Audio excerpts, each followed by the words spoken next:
بسم اللہ الرحمن الرحیم نحمدہ و نصلی علی رسولہ الکریم اما بعد۔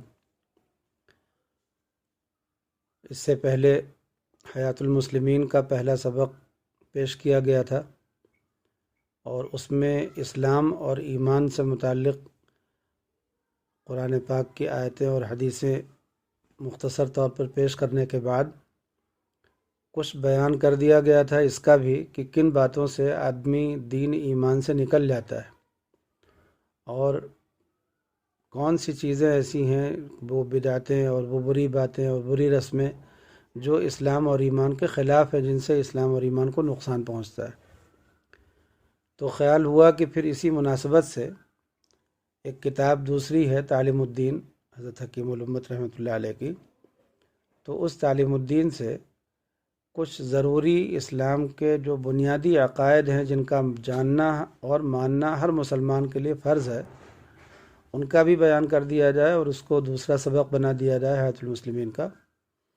اس لیے اب اس آڈیو میں دین اسلام کے ضروری اور بنیادی عقیدے بیان کیے جا رہے ہیں، اللہ سے متعلق، اللہ کے رسول صلی اللہ علیہ وسلم اور تمام پیغمبروں سے متعلق، آخرت سے متعلق، اور قرآن پاک اور اس کے علاوہ جو بقیہ آسمانی کتابیں ہیں ان کے بارے میں، صحابہ کے بارے میں، اولیاء کے بارے میں، اور کرامت اور معجزے کے بارے میں، قیامت کے بارے میں، قیامت کی نشانیوں کے بارے میں۔ تو اس طرح کے کچھ ضروری بنیادی عقائد ہیں، ان کا بیان کیا جا رہا ہے۔ غور سے، توجہ سے سن لینے سے انشاءاللہ ایک ہی مجلس میں بہت سارا علم حاصل ہو جائے گا۔ اللہ تعالی ہم لوگوں کو اس کی توفیق عطا فرمائے۔ اب ہم اسلام کے ضروری اور بنیادی عقائد کا بیان کرتے ہیں۔ اس میں پہلا عقیدہ دنیا کے بارے میں ہے کہ یہ سارا عالم، زمین، آسمان، سیارے، ستارے، یہ سب کا سب ناپید تھا، یعنی کچھ بھی نہیں تھا، اللہ کے پیدا کرنے سے موجود ہوا۔ پھر اس کے بعد اللہ کے بارے میں ضروری عقائد ہیں کہ اللہ ایک ہے، وہ کسی کا محتاج نہیں ہے، نہ اس نے کسی کو جنا، نہ وہ کسی سے جنا گیا۔ یہ ایسی چیز ہے کہ دنیا میں جتنی قومیں ہیں جو کسی کو اپنا معبود مانتی ہیں، تو ان کے معبود کو آپ اٹھا کر کے دیکھیں ان کی تاریخ، تو وہ کسی کے پیٹ سے پیدا ہوئے ہیں یا ان کے پیٹ سے کوئی پیدا ہوا ہے۔ لیکن اللہ کے بارے میں یہ عقیدہ کہ وہ اللہ ایک ایسا نور ہے، ایک ایسی ذات ہے جو کسی سے جنا بھی نہیں گیا اور کسی کے پیٹ سے، اور نہ اس کے پیٹ سے کوئی پیدا ہوا۔ وہ محتاج نہیں ہے نہ ماں باپ کا اور نہ بیوی کا اور نہ بچوں کا، اولاد کا، کوئی اس کا ہم پلہ بھی نہیں ہے۔ ساری مخلوق ایک طرف، اور اللہ کے سامنے ان مخلوقات میں سے کوئی بھی کھڑا نہیں ہو سکتا، برابر میں نہیں آ سکتا۔ وہ ہمیشہ سے ہے، ہمیشہ رہے گا، کوئی چیز اس کے مانند نہیں، اور وہ سب سے نرالا ہے۔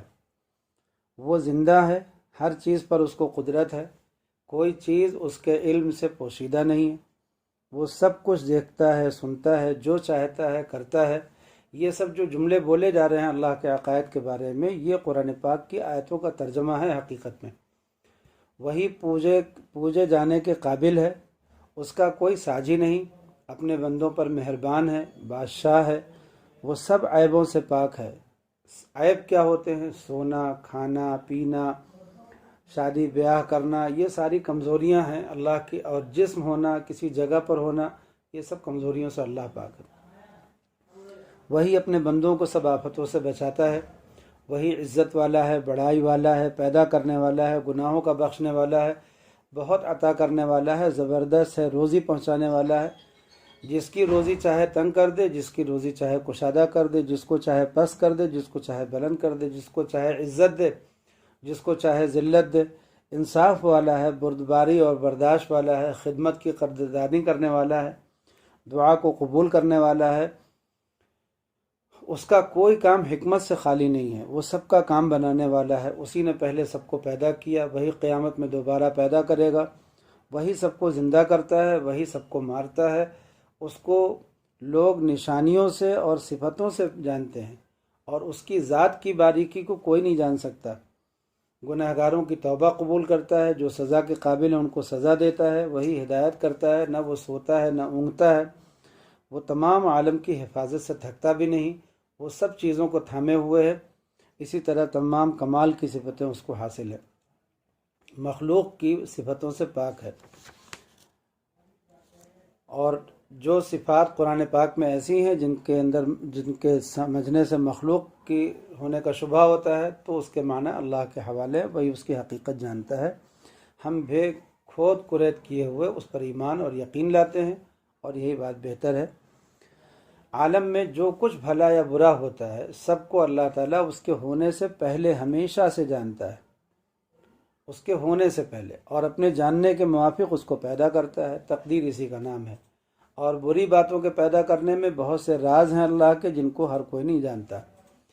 بندوں کو اللہ نے سمجھ اور ارادہ دیا ہے، جس سے وہ گناہ اور ثواب کے کام اپنے اختیار سے کرتے ہیں۔ گناہ کے کام سے اللہ تعالیٰ ناراض اور ثواب کے کام سے خوش ہوتے ہیں، مگر بندوں کو کسی کام کے پیدا کرنے کی قدرت نہیں ہے، نہ اچھے کام کے پیدا کرنے کی، نہ برے کام کے پیدا کرنے کی۔ اللہ تعالیٰ نے بندوں کو ایسے کسی کام کا حکم نہیں دیا جو بندوں سے نہ ہو سکے۔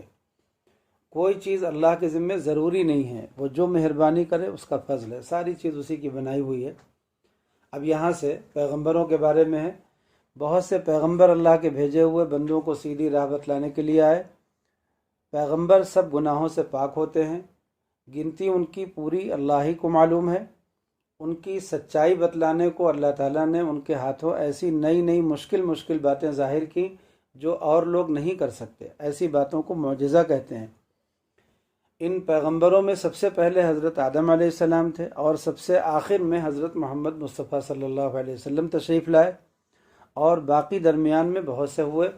بعض بہت مشہور ہیں، جیسے حضرت نوح علیہ السلام، حضرت ابراہیم علیہ السلام، حضرت اسحاق علیہ السلام، اسماعیل علیہ السلام، یعقوب علیہ السلام، یوسف علیہ السلام، داؤد علیہ السلام، سلیمان علیہ السلام، ایوب علیہ السلام، موسیٰ علیہ السلام، ہارون علیہ السلام، زکریا علیہ السلام، یحییٰ علیہ السلام، عیسیٰ علیہ السلام، الیاس علیہ السلام، یسع علیہ السلام، یونس علیہ السلام، لوط علیہ السلام، ادریس علیہ السلام، ذوالکفل علیہ السلام، صالح علیہ السلام، ہود علیہ السلام، شعیب علیہ السلام۔ ان پیغمبروں کا نام اللہ نے قرآن پاک میں بیان کیا ہے۔ اس کے علاوہ جن کا ذکر قرآن و حدیث میں نہ ہو، کسی اور شخص کے بارے میں یہ عقیدہ قائم کر لینا کہ وہ بھی اللہ کا پیغمبر تھا، جیسا کہ ہمارے ملک میں بہت سے لوگ کچھ لوگوں کے بارے میں کہنے لگے، تو یہ عقیدہ غلط ہے۔ قرآن پاک پر اور حدیث پاک پر اپنی طرف سے اضافہ کرنا درست نہیں ہے۔ پیغمبروں میں بعضوں کا رتبہ بعضوں سے بڑا ہے۔ سب میں زیادہ مرتبہ ہمارے پیغمبر حضرت محمد مصطفیٰ صلی اللہ علیہ وسلم کا ہے، اور آپ کے بعد کوئی نیا پیغمبر نہیں آ سکتا۔ آپ خاتم النبیین ہیں۔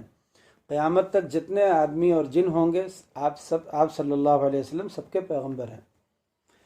ہمارے پیغمبر حضرت محمد مصطفیٰ صلی اللہ علیہ وسلم کو اللہ تعالیٰ نے جاگتے میں جسم کے ساتھ مکے سے بیت المقدس، اور وہاں سے ساتواں آسمان پر، اور وہاں سے جہاں تک اللہ کو منظور ہوا پہنچایا، اور پھر مکے میں واپس پہنچا دیا۔ اس واقعے کو معراج کہتے ہیں، اور اس پر ایمان لانا بھی ضروری ہے۔ ایسے ہی عقیدہ ہے فرشتوں کے بارے میں کہ اللہ تعالیٰ نے کچھ مخلوقات نور سے بنا کر، روشنی سے بنا کر، ان کو ہماری نگاہوں سے پوشیدہ کر دیا ہے، ان کو فرشتے کہتے ہیں۔ ان کا مرد یا عورت ہونا کچھ نہیں بتلایا گیا، اس لیے کسی فرشتے کو مرد کہنا یا عورت کہنا جائز نہیں۔ بہت سے کام ان کے سپرد ہیں، وہ کبھی اللہ کے حکم کے خلاف کوئی کام نہیں کرتے۔ ان میں 4 فرشتے بہت مشہور ہیں، حضرت جبرائیل علیہ السلام، حضرت میکائیل علیہ السلام، حضرت اسرافیل علیہ السلام، حضرت عزرائیل علیہ السلام۔ ایسے ہی جنوں کے بارے میں عقیدہ ہے کہ اللہ نے کچھ مخلوقات آگ سے پیدا کر کے ان کو ہماری نظروں سے پوشیدہ کیا ہے، ان کو جن کہتے ہیں۔ ان میں نیک اور برے سب طرح کے ہوتے ہیں، ان کی اولاد بھی ہوتی ہے۔ ان سب میں زیادہ مشہور اور شریر ابلیس ہے۔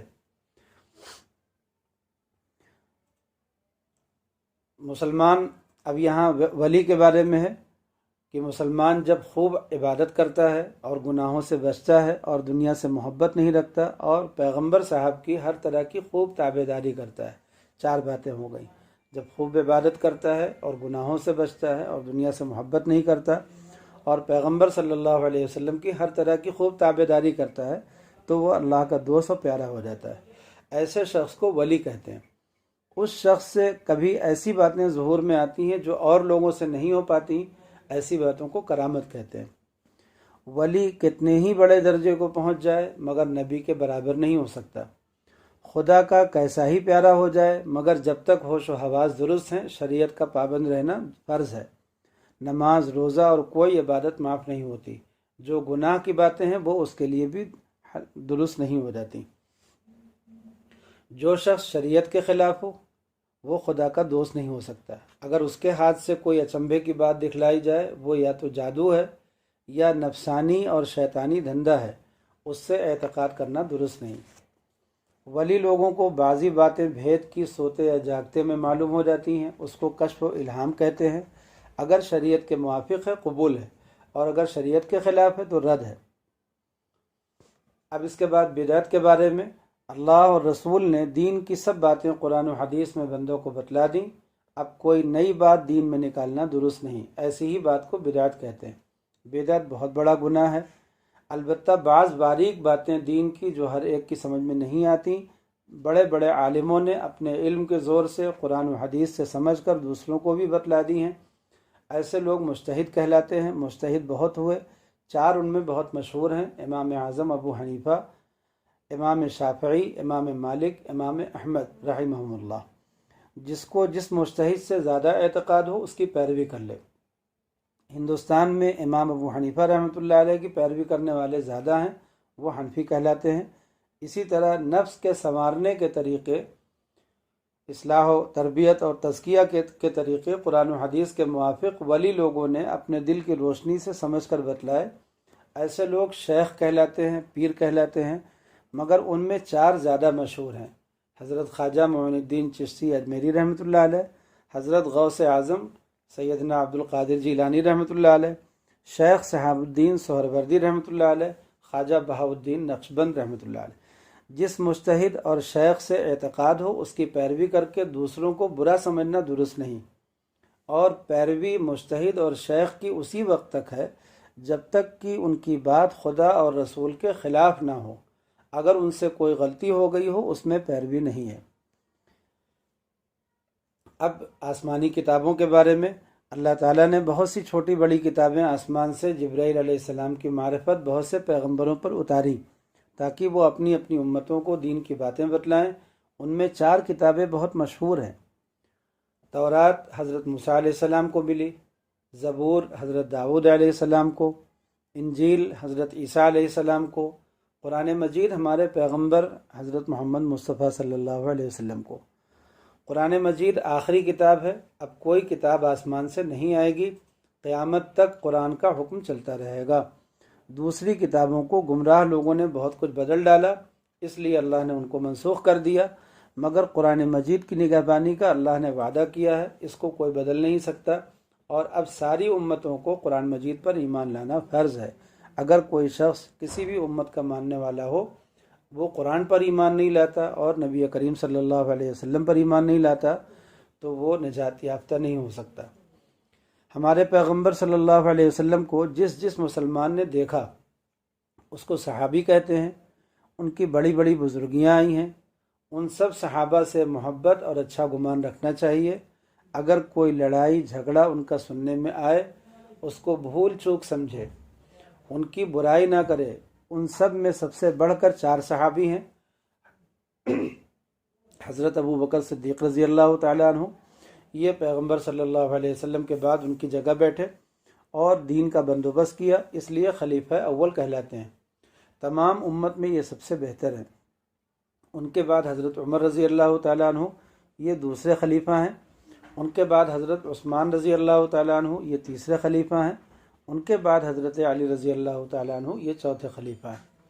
پیغمبر صلی اللہ علیہ وسلم کی سب اولادیں اور بیویاں سب تعظیم کے لائق ہیں۔ اولاد میں سب سے بڑا رتبہ حضرت فاطمہ رضی اللہ تعالیٰ عنہ کا، اور بیویوں میں حضرت خدیجہ رضی اللہ تعالی عنہ اور حضرت عائشہ رضی اللہ تعالی عنہ کا ہے۔ ایمان جب درست ہوتا ہے کہ اللہ اور اس کے رسول کو سب باتوں میں سچا سمجھے اور ان کو مان لے، اللہ اور رسول کی کسی بات میں بھی شک کرنا یا اس کو جھٹلانا یا اس میں عیب نکالنا یا اس کے ساتھ مذاق اڑانا، ان سب باتوں سے ایمان چلا جاتا ہے۔ قرآن و حدیث کے کھلے کھلے مطلب کا نہ ماننا اور ایچ پیچ کر کے اپنے مطلب بنانے کو معنی گڑھنا بددینی کی بات ہے۔ گناہ کو حلال سمجھنے سے ایمان جاتا رہتا ہے۔ گناہ خواہ کتنا ہی بڑا ہو، جب تک اس کو برا سمجھے اس سے ایمان نہیں جاتا، البتہ کمزور ہو جاتا ہے۔ جب کسی گناہ کو حلال سمجھ لے تو بس سمجھ لو کہ ایمان گیا۔ اللہ تعالیٰ سے نڈر ہو جانا یا نا امید ہو جانا کفر ہے۔ کسی سے غیب کی باتیں پوچھنا اور اس کا یقین کرنا کفر ہے، جیسے بعض لوگ جوتشی سے پوچھتے ہیں، اخباروں میں جوتش کا جو آتا ہے اس کو پڑھتے ہیں اور اس سے اپنی غیب کی خبریں لیتے ہیں، اپنے بارے میں اندازہ لگاتے ہیں۔ البتہ نبیوں کو وحی سے اور ولیوں کو کشف اور الہام سے اور عام لوگوں کو نشانیوں سے کوئی بات معلوم ہو جائے تو یہ غیب تو اس معلوم ہو سکتی ہے۔ کسی کا نام لے کر کافر کہنا یا لعنت کرنا بڑا گناہ ہے۔ ہاں یوں کہہ سکتے ہیں کہ ظالموں پر لعنت، جھوٹوں پر لعنت، مگر جن کا نام لے کر اللہ اور رسول نے لعنت کی ہے یا ان کے کفر کی خبر دی ہے ان کو کافر ملعون کہنا گناہ نہیں۔ بعض لوگ بڑی ہمت کرتے ہیں، حضرت امیر معاویہ رضی اللہ تعالیٰ عنہ کے صاحبزادے یزید کو ملعون کہہ دیتے ہیں، یا اور کسی ایسے ہی مسلمان کو جن کے بارے میں تحقیق کے ساتھ نہیں معلوم ہے، لیکن اپنی طرف سے ہمت کر کے ملعون وغیرہ کے الفاظ استعمال کر دیتے ہیں، تو اگر وہ ملعون نہیں ہوگا تو ساری لعنت اپنے اوپر واپس آ جائے گی۔ جب آدمی مر جاتا ہے، اگر دفن کیا جائے تو دفن کرنے کے بعد، اور اگر نہ دفن کیا جائے تو جس حال میں ہو، اس کے پاس دو فرشتے جن میں ایک کو منکر دوسرے کو نکیر کہتے ہیں آ کر پوچھتے ہیں کہ تیرا پروردگار کون ہے، تیرا دین کیا ہے، اور حضرت محمد مصطفیٰ صلی اللہ علیہ وسلم کے بارے میں پوچھتے ہیں کہ یہ کون ہے۔ اگر مردہ ایماندار ہوتا ہے تو ٹھیک ٹھیک جواب دیتا ہے، پھر اس کے لیے سب طرح کی چین ہے، اور نہیں تو وہ سب باتوں میں یہی کہتا ہے کہ مجھے کچھ خبر نہیں، پھر اس پر بڑی سختی ہوتی ہے، اور بعضوں کو اللہ تعالیٰ اس امتحان سے معاف کر دیتا ہے، مگر یہ باتیں مردے کو ہی معلوم ہوتی ہیں اور لوگ نہیں دیکھتے۔ جیسے سوتا آدمی خواب میں سب کچھ دیکھتا ہے اور اس کے پاس بیٹھا ہوا جاگتا ہوا آدمی بے خبر رہتا ہے۔ یہ برزخ کے بارے میں ہو گیا۔ مردے کے لیے دعا کرنے سے، کچھ خیر خیرات دے کر بخشنے سے اس کو ثواب پہنچتا ہے اور اس سے اس کو فائدہ پہنچتا ہے، یہ ایصال ثواب ہے، ایصال ثواب حق ہے۔ اللہ اور رسول نے جتنی نشانیاں قیامت کی بتائی ہیں سب ضرور ہونے والی ہیں۔ امام مہدی علیہ السلام ظاہر ہوں گے اور خوب انصاف سے بادشاہی کریں گے۔ کانا دجال نکلے گا اور دنیا میں بہت فساد مچائے گا۔ اس کو مار ڈالنے کے واسطے حضرت عیسیٰ علیہ السلام آسمان سے اتریں گے اور اس کو مار ڈالیں گے۔ یہی ترتیب ہے، پہلے حضرت مہدی علیہ السلام کا ظہور ہوگا، پھر کانا دجال نکلے گا، اس کے بعد پھر حضرت عیسیٰ علیہ السلام کا نزول ہوگا۔ یاجوج ماجوج بڑے زبردست آدمی ہیں، وہ حضرت عیسیٰ علیہ السلام کے زمانے میں وہ تمام زمین میں پھیل پڑیں گے، پھر وہ خدا کے قہر سے ہلاک ہوں گے۔ ایک عجیب طرح کا جانور زمین سے نکلے گا اور آدمیوں سے باتیں کرے گا۔ سورج کی طرف سے پچھم کی طرف سے سورج نکل آئے گا، قرآن مجید اٹھا لیا جائے گا، اور چند روز میں تمام مسلمان مر جائیں گے اور تمام دنیا کافروں سے بھر جائے گی، اور اس کے علاوہ بھی بہت سی باتیں ہوں گی۔ جب ساری نشانیاں پوری ہو جائیں گی اب قیامت کا سامان شروع ہوگا۔ یہ قیامت کی نشانیوں کا بھی ایک آڈیو انشاءاللہ بنا کر کے ہم اس چینل میں ڈال دیں گے، وہ الگ سے بہت مفصل ہے، ساری نشانیوں کا بیان جس میں ہوا ہے حدیث و قرآن کی روشنی میں اور دلیلوں کے حوالے کے ساتھ، تو اس کو بھی انشاءاللہ ایک الگ آڈیو میں ڈال دیا جائے گا۔ حضرت اسرافیل علیہ السلام خدا کے حکم سے سور پھونکیں گے۔ یہ سور ایک بہت بڑی چیز سینگ کی شکل میں ہے۔ اس سور کے پھونکنے سے تمام زمین آسمان پھٹ کر ٹکڑے ٹکڑے ہو جائیں گے، تمام مخلوقات مر جائیں گی، اور جو مر چکے ہیں ان کی روحیں بے ہوش ہو جائیں گی، مگر اللہ تعالیٰ کو جن کا بچانا منظور ہے وہ اپنے حال پر رہیں گے۔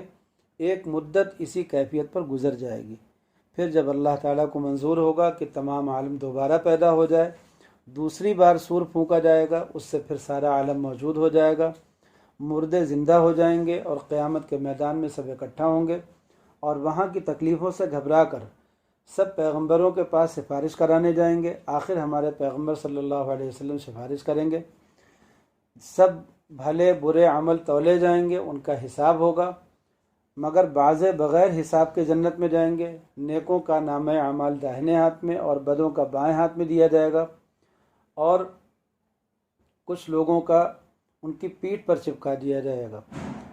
پیغمبر صلی اللہ علیہ وسلم اپنی امت کو حوض کوثر کا پانی پلائیں گے، جو دودھ سے زیادہ سفید اور شہد سے زیادہ میٹھا ہوگا۔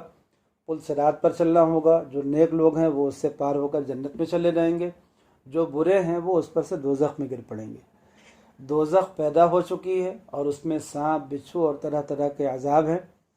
دوزخیوں میں سے جن میں ذرا بھی ایمان ہوگا وہ اپنے اعمال کی سزا بھگت کر پیغمبروں اور بزرگوں کی سفارش سے نکل کر بہشت میں داخل ہوں گے، خواہ کتنے ہی بڑے گنہگار ہوں، اور لیکن ایک نہ ایک دن مغفرت ہو جائے گی۔ اور جو کافر اور مشرک ہیں وہ اس میں ہمیشہ رہیں گے اور ان کو موت بھی نہیں آئے گی۔ جنت بھی پیدا ہو چکی ہے اور اس میں طرح طرح کے چین اور نعمتیں ہیں۔ جنتیوں کو کسی طرح کا ڈر اور غم نہیں ہوگا، اور وہ اس میں ہمیشہ رہیں گے، نہ اس سے نکلیں گے اور نہ وہاں مریں گے۔ اللہ کا اختیار ہے کہ چھوٹے گناہ پر سزا دے دے یا بڑے گناہ کو محض اپنی مہربانی سے معاف کر دے اور بالکل اس پر سزا نہ دے۔ اللہ مجبور نہیں ہے کہ یہی کرے، لیکن اللہ نے خود قرآن پاک میں فرمایا کہ وہ اپنے بندوں پر ذرا بھی ظلم نہیں کرے گا۔ جن لوگوں کا نام لے کر اللہ اور رسول نے ان کا جنتی ہونا بتلا دیا ہے، ان کے سوا کسی کے جنتی ہونے کا یقینی حکم نہیں لگا سکتے۔ البتہ اچھی نشانیاں دیکھ کر اچھا گمان رکھنا اور اللہ کی رحمت سے امید کرنا ضروری ہے۔ جنت میں سب سے بڑی نعمت اللہ کا دیدار ہے، جو جنتیوں کو نصیب ہوگا۔ اس کی لذت میں تمام نعمتیں ہیچ معلوم ہوں گی۔ دنیا میں جاگتی ہوئی ان آنکھوں سے اللہ تعالیٰ کو کسی نے نہیں دیکھا اور نہ کوئی دیکھ سکتا ہے۔ خواب میں دیکھنا الگ بات ہے۔ عمر بھر کوئی کیسا ہی بھلا برا ہو، مگر جس حالت پر خاتمہ ہوتا ہے اسی کے موافق جزا اور سزا ہوتی ہے۔ تو یہ کچھ بنیادی ضروری عقیدے تھے، جن عقیدوں کو یاد کرنا اور سمجھنا ہر مسلمان کے لیے ضروری ہے تاکہ وہ اپنے عقائد کی حفاظت کر سکے۔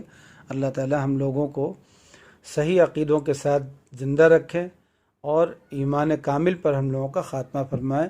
وآخر دعوانا ان الحمد للہ رب العالمین۔